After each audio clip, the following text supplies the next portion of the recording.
Good afternoon. Good afternoon. Good afternoon. So my group mates are Mayan, Orion Giselle, Ubas, Angelica, Valispin, Johanna, and Miss Villarine Mary Angeli. So I will be the one to discuss our explanation to our concept map that we provide. So I will share my screen now, and also Mr. Beso will discuss or explain the task 2. So I will share my screen now. Miss, how about this? Akong gi-zoom. Okay. Okay na, miss. Okay, miss. Okay, so maklaro ra ang akong tingog, no? Yes. Yes, miss. Okay, so let me start my discussion now. So the title here is RIZAL in the context of the 19th century. So let me discuss first about the years where, what years belong this 19th century. So, unsa man nga year nag-start ang kanina 19th century. So, according to, ma'am,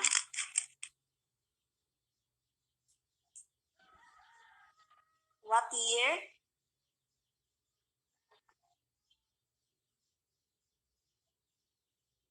So, 1800 to 1899.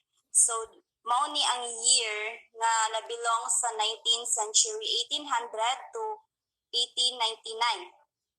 So, ngano man giapil nga naa man si Rizal ani nga kuan nga century, nganong naa man diri sa concept map namo nga naapil si Rizal because we all know that Rizal was born on June 19, 1861, and then he died on December 30, 1896. So, kani nga century is Rizal exists during the century.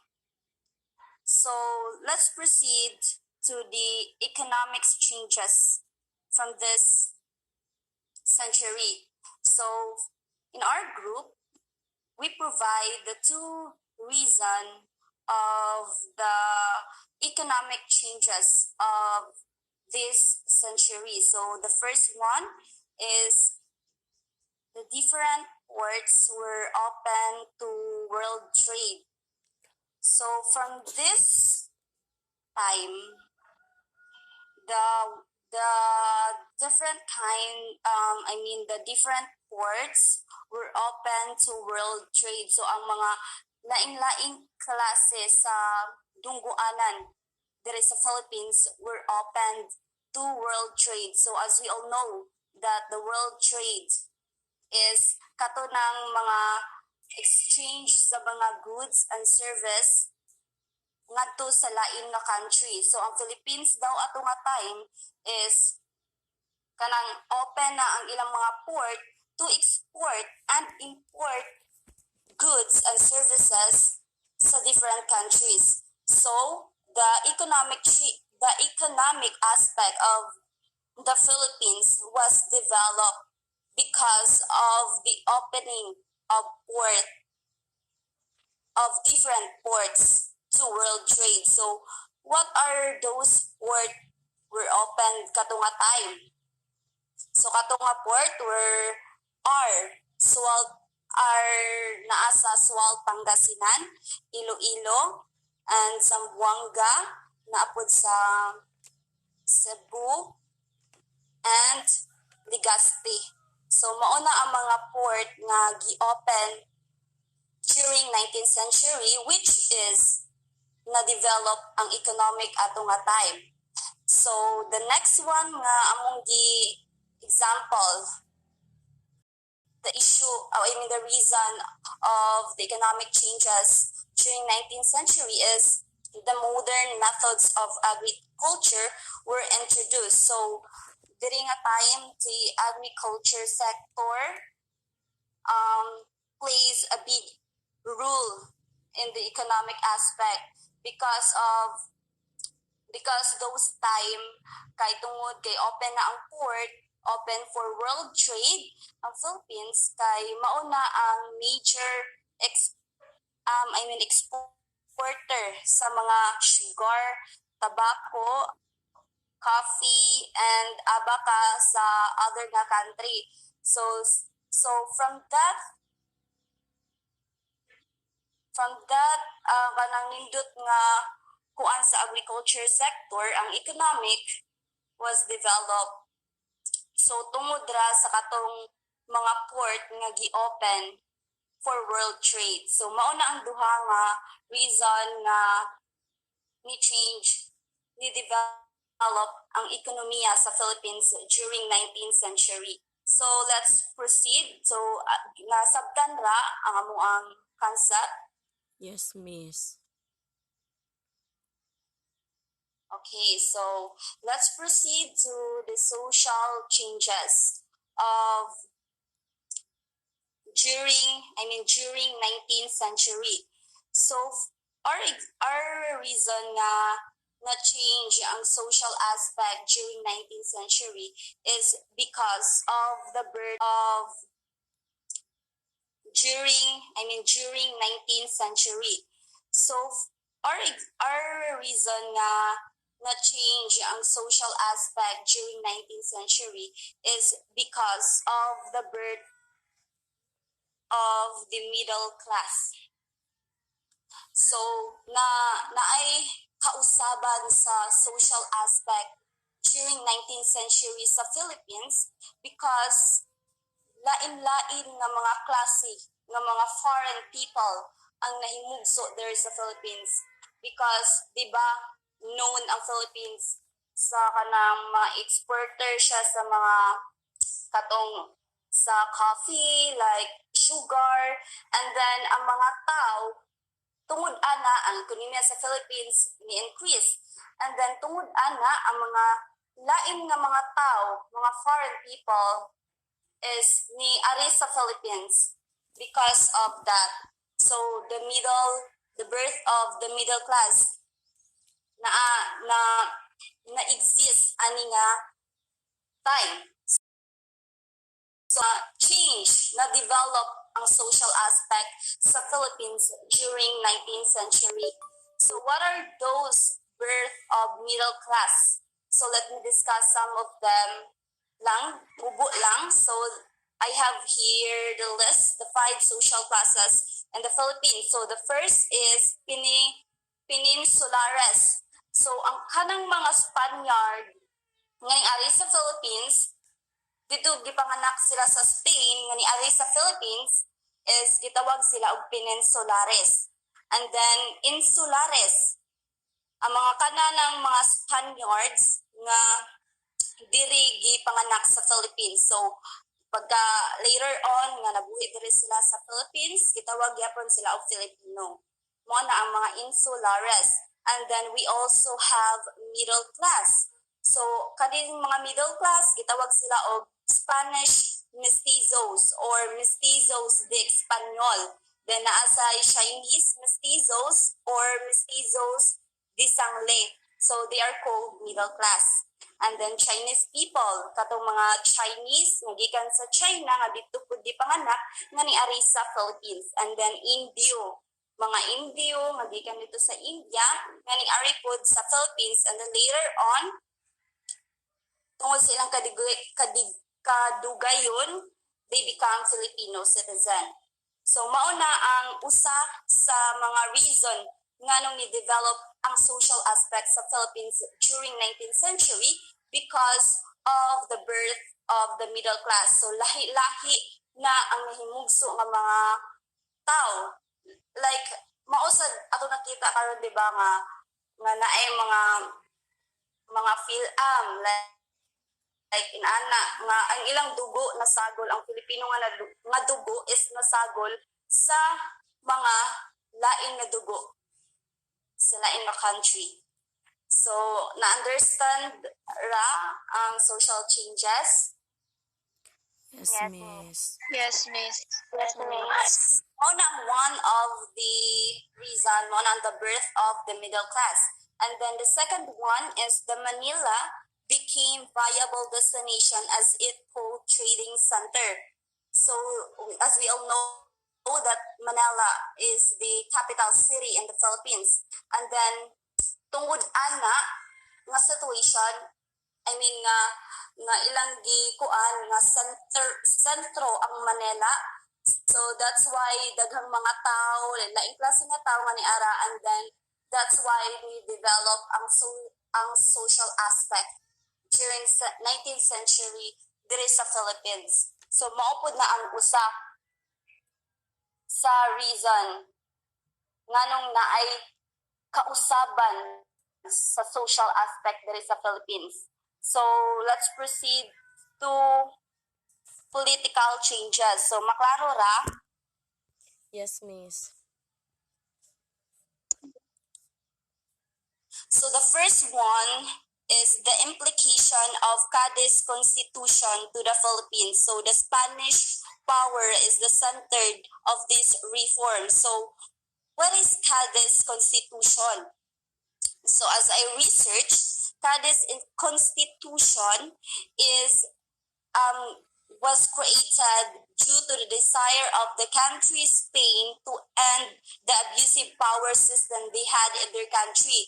So unsa may nakaapekto aning constitution diri sa Philippines? Di ba ang mga Spaniards is those time ang mga Spaniards is niari sa Philippines. So more ganang tungod anang constitution, tungod sa unsay nahitabo dito sa Spain, mausad ang na-adapt bitaw sa mga Spaniards, bao ilang kuan diri sa Philippines nga maupod na ang ilang gi-practice diri sa Philippines nga kana nga way bitaw nga pag-rule. So ang mga Spaniards to ang nag-rule diri sa Philippines. Maunang ang kaning mga Spaniards, mao ni sila ang nagdala sa mga Filipino katunga time. And then tungod ana na usab jud ang political aspect here in Philippines during 19th century. Why? Because ang ilang pagpadagan sa gobyerno is lahi ra, like abusar kaayo sa diri sa Philippines. And then maunang usa sa among hinungdan is the constant replacing of Governor General in the Philippines and political instability. So kung kani nga kuan nga situation na apektuhan jud ang Pilipinas tungod sa mga Spaniards nga gikan dito sa Spain, nga ang ila pong pag sa ilang pag-rule, ang pag-rule po dito sa ilang country is bati po mausad na ang ilang gibuhat diri sa Philippines. So naapektuhan ang Philippines tungod sa situation dito sa Spain. The second is increased flows of goods, ideas, finance, and people through globalization. So the katong past 19th century world trade is katumantong exchange of goods and services, and then pag 21st century ang globalization na pod. So ang globalization kay mura pod siya kanang world trade gihapon, pero lahi man sila kaan, di ba? Rule ang globalization. And then mauna ang na reason nga nung na-change ang economic aspect diri sa 21st century. Ako gi-compare ang economic changes sa 19th century. So sa during 21st century ang nausab diri sa social changes kay ang population growth rate. So tungod atong daghan ng mga himugso nga lain nga mga middle class. So ang population growth today is ang population is nitubo ni nagkaanam og kadaghan. So ang ikaduha, daghan ang ni-adapt common values, religion and cultural differences in every generation. So the third one is the political changes. The first one, presidential form of government. So naana tay presidential form of government and mao ni ang executive, legislative, and judicial. Then the second one is the Filipino power rule in the country. So dili pareha sa last 19th century ang mga Spaniards ang nag-rule diri sa Philippines, but then today is Filipino na ang nag-rule. And then sa cultural changes, universal human rights are being introduced. Fairness of education. So that's all sa kaning atas one, and then the second one will be discussed by Mr. Beso, the 5 influences that the remaining influence of Spain in the Philippines. I have a question here which is related sa Ramiso. My question is, are you grateful that Spanish colonized the Philippines or for us as Filipino? Can you share an idea, anyone? Anyone, guys? Wala. Amog ka, wow. Yes, miss, kay kanang, di ba ang, excuse, di ba ang Spanish kay sila ang gadala og kaning ang tong religion which is ang Roman Catholic, din 80% karon is mauna siya ang mga murag gituuhan sa mga tao ba, and also sa ilang mga culture, sa ilang pagkaon, din hantod karon naara bitaw Japon nato. Mara siya. Thank you for that, Miss. So, yes, we are also grateful. Bisag ang Spanish sa una, they are so evil. Grabe ang ilang kalupitan, di ba? We are all know or we are aware of that nga grabe ang ilang kalupitan sa una, but despite of that nga evil kay sila, we are so grateful sa ta. Grateful sa ta nilang mas Spanish kay naaman tay na influence or mga na-adapt nato. Here are mga remaining influence of Spain in the Philippines. Diba, according to our dearest mga grandparents kuno nga, the big contribution in mga sa Spanish kuno nga gi-introduce nila sa Philippines as well unsa to gingon ni Josel ganiha nga ang Christianity. Are you aware of that? Nga mao kun nay big contribution nga gi-introduce sa mga Spanish sa atua. And yes, that's the big contribution kay until now it is exists o gi-praise na nato. Gi-praise nato for the people in sa mga Christians. Aside from that, kanang gi-introduce sa nila ang katong mga culture, mga Western culture, o kanang ilahang Spaniards introduce their own philosophy of life. Did you know the word mañana? Guys, did you know the word mañana? Wala.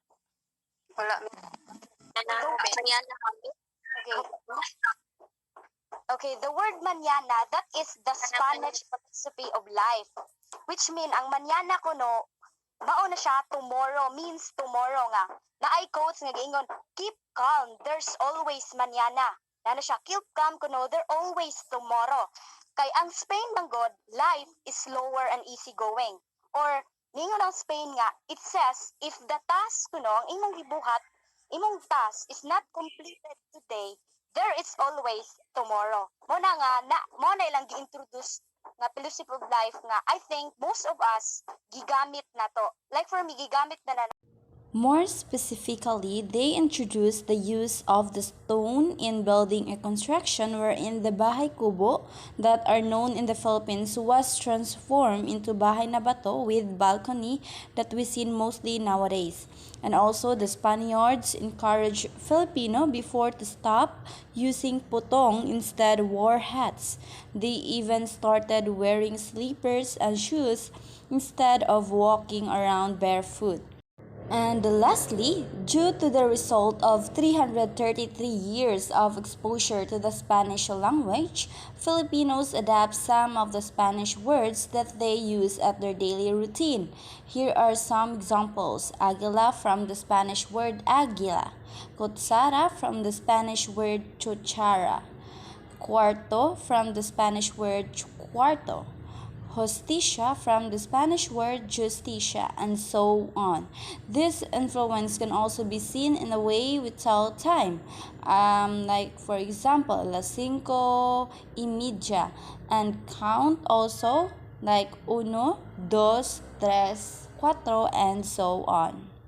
And I think that would be all. Thank you for listening, and may God bless us all.